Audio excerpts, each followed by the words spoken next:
Okay, kaya di ba? Okay, for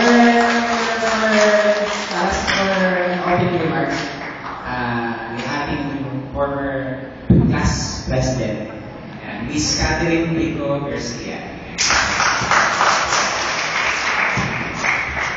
Thank you, Mr. Alan Lim, Ms. Jerry Midres, and Mr. Jonathan Mercedes. Para I don't deserve yung introduction na binigay nila, knowing na itong mga tao na sa harap natin are equally good-looking and successful in their own right. Diba? Knowing Jonathan, diba yun naman, open house lab. So, yan ang mga Lapakan!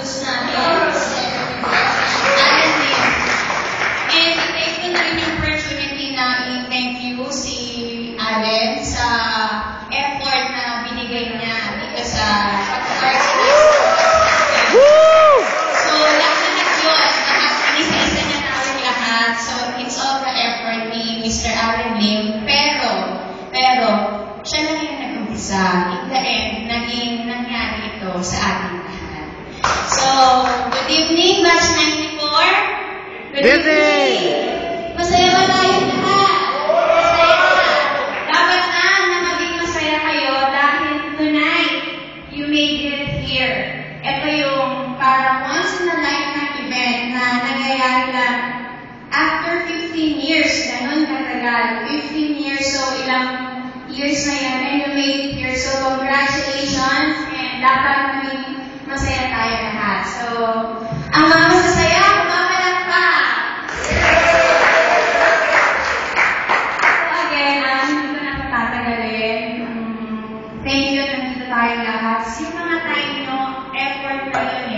so, gano'n man, saan man kayo nanggaling? Half across the world, overseas, dyan lang sa kabilang kanto, it's an effort. Kasi alam ko may mga priorities tayo sa buhay.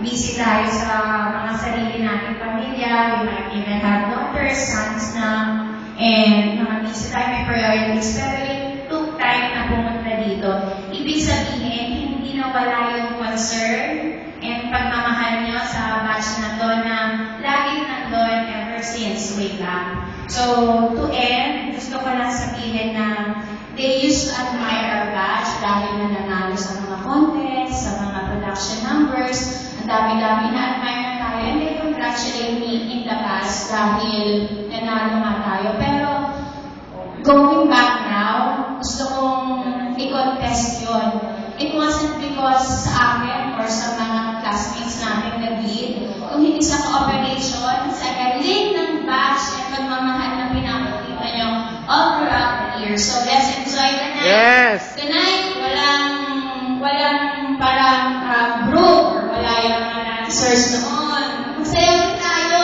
Hindi na sila dancer ngayon. Nag-gain na sila ng mga rape. Yung mga singers, kaya din natin. And so let's enjoy the night. Congratulations, Batch 94, and welcome. Woo! Thank you, Catherine Pico Garcia. Yan. Message from a loving and lovable mother and wife and beautiful passion. Ano beautiful, eh? Of course.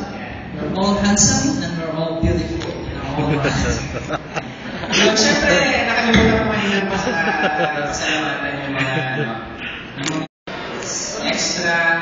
extraordinary effort para makapunta sa gabi ito.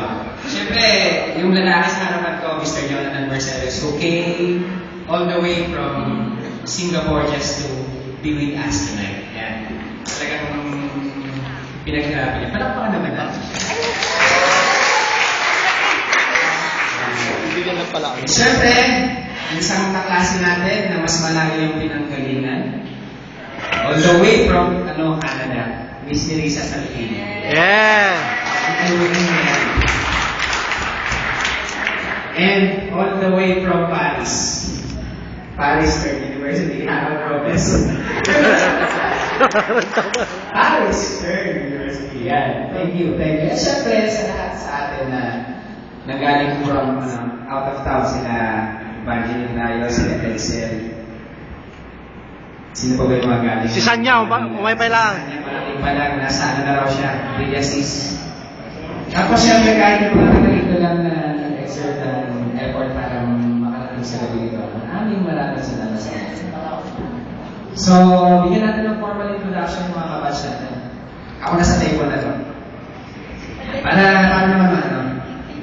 Start dito sa left. Siyempre yung heartthrob natin ng high school. Hello, Kabigi!